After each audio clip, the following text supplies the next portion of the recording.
Welcome back to my YouTube channel. स्वागत है आपका फिर से एक नए वीडियो के साथ।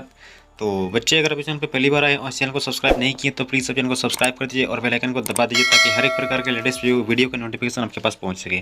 तो चलिए वीडियो को स्टार्ट करते हैं। देखिए, आज की जो वीडियो है आपका वो क्लास 9 का है। क्लास 9 का मॉडल सेट है और सब्जेक्ट जो है आपका वो साइंस है। समय आपको देखिए यहाँ पर कुछ दिया गया, आपको 1 घंटा 30 मिनट है। पूर्णांक आपको कितना है? 40 है आपका पूर्णांक। ठीक है, यहाँ पर देखिए कुछ आपको नियम दिया गया, जैसे कि सभी प्रश्नों के उत्तर अनिवार्य है। कुल प्रश्न आपका 40 है। प्रत्येक प्रश्न के लिए आपको 1 अंक दिया जाएगा। प्रत्येक प्रश्न के 4 विकल्प दिए जाएंगे। सही विकल्प का चयन कीजिए। गलत उत्तर के लिए आपको कोई भी अंक नहीं काटे जाएगा। ठीक है, चलिए क्वेश्चन नंबर 1 में आते हैं। क्वेश्चन नंबर 1 में है कि स्वचालित वाहनों में एक यंत्र लगा होता है जो उनके द्वारा तय की गई दूरी को प्रदर्शित करता है। इस यंत्र को क्या कहते हैं? ठीक है, तो इसका ऑप्शन क्या दिया है? ओडोमीटर, स्पीडोमीटर, थर्मामीटर और इनमें से कोई नहीं। ठीक है, तो दोस्तों इसका जो सही आंसर होगा वो क्या होगा आपका? इसका आंसर होगा आपका ओडोमीटर। ठीक है ना, ओडोमीटर क्या होता है कि किसी भी गाड़ी में जो जितना दूरी तय करेगा, ठीक है, जो डिस्टेंस ट्रेवल करेगा उस चीज़ को वो मेजर करता है, यानी कि दूरी को मापता है। ठीक है, तो जो इसका सही आंसर होगा वो क्या होगा आपका? सही नंबर आपका हो जाएगा ए नंबर। ठीक है, ए नंबर यानी ओडोमीटर। ठीक है, चलिए नोट कीजिए इसको। अब आगे बढ़ते हैं। क्वेश्चन नंबर 2 सरल रेखीय गति का उदाहरण है। ठीक है, सरल रेखीय गति का एक उदाहरण है। ऑप्शन क्या है? सरल लोलक की गति, सड़क पर कार की गति, सूर्य के चारों ओर पृथ्वी की गति, इनमें से कोई नहीं। ठीक है, तो बच्चे इसका जो सही आंसर होगा आपका वो आंसर इसका बी नंबर होगा। ठीक है, क्या नंबर होगा? B number. बी नंबर में क्या है? सड़क पर कार की गति, ये वाला होगा। ठीक है ना, यानी कि जब कोई कार आपका क्या होगा, सड़क पर गति करेगी तो वो वाला क्या होगा आपका? एक सरल रेखा का उदाहरण हो गया। ठीक है, ठीक है ना बच्चे? अच्छा, सरल लोलक की गति तो नहीं होगा, सूर्य के चारों पृथ्वी की गति भी नहीं होगा। ठीक है, तो इसका आंसर आप याद कर लीजिए। ठीक है, चलिए आगे बढ़ते हैं।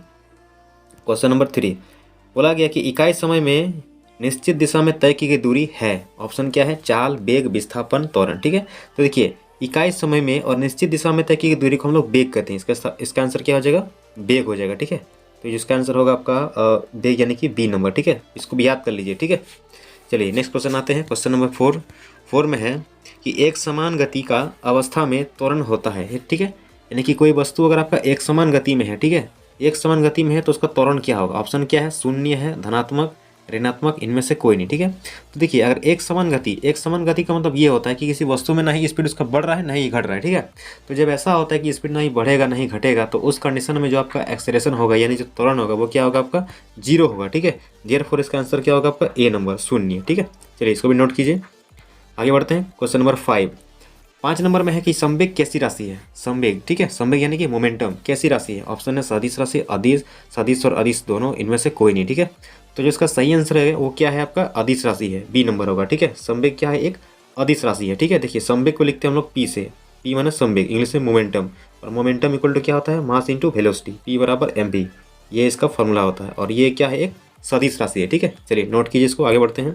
क्वेश्चन नंबर 6 सभी वस्तुएं अपनी अवस्था में परिवर्तन का विरोध करता है, यह गुण कहलाता है। ऑप्शन पल, जड़त्व, द्रव्यमान, संवेग। ठीक है, क्या बोला गया? सभी वस्तुएं अपनी अवस्था में परिवर्तन का विरोध करता है। ठीक है, यानी कि कोई भी जो है वस्तु अपनी अवस्था को परिवर्तन नहीं करना चाहता है। माने कि अगर कोई वस्तु आपका विराम अवस्था में है तो विराम में ही रहेगा। ठीक है, और अगर गति की अवस्था में है तो गति में ही रहेगा। ठीक है, वो अपना अवस्था को चेंज नहीं करना चाहेगा। तो इसको हम लोग क्या बोलते हैं? इसको जड़त्व बोलते हैं। ठीक है, इसे क्या कहते हैं? जड़त्व। तो इसका सही आंसर होगा वो क्या होगा आपका? बी नंबर होगा। ठीक है, यानी कि इनर्शिया। ठीक है, चलिए नोट करिए। आगे बढ़ते हैं।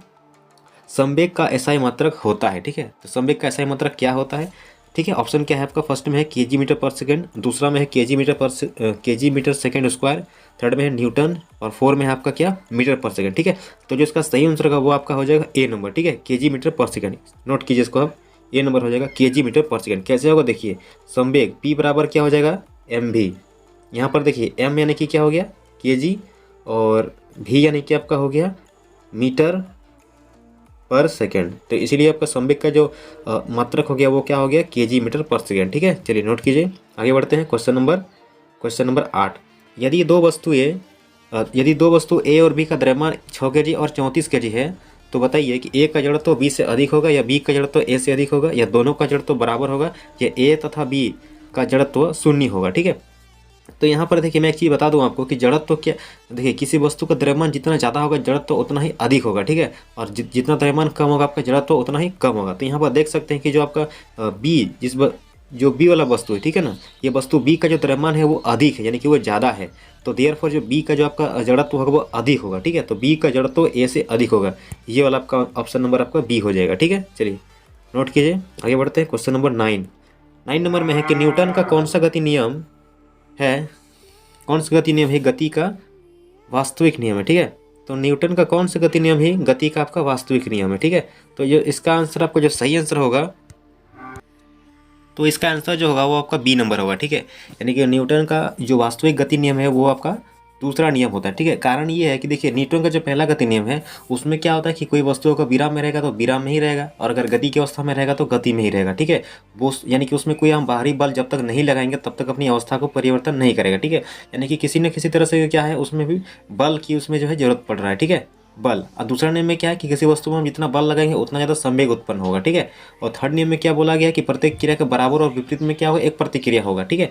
तो देखिए आपका जो थर्ड नियम है और जो फर्स्ट नियम है, ठीक है, पहला और तीसरा दोनों ही बल लगेगा तभी उसमें कुछ होने वाला है, ठीक है। यानी कि वो न्यूटन का दूसरा नियम पर वो डिपेंड कर रहा है, ठीक है। इसलिए हम ऐसा बोल सकते हैं कि न्यूटन का जो वास्तव में जो गति नियम है वो कौन वाला है, आपका बी नंबर होगा, ठीक है। द्वितीय गति नियम ही क्या है, गति का वास्तविक नियम है, ठीक है। तो चलिए इसको भी आप नोट कीजिए, आगे बढ़ते हैं।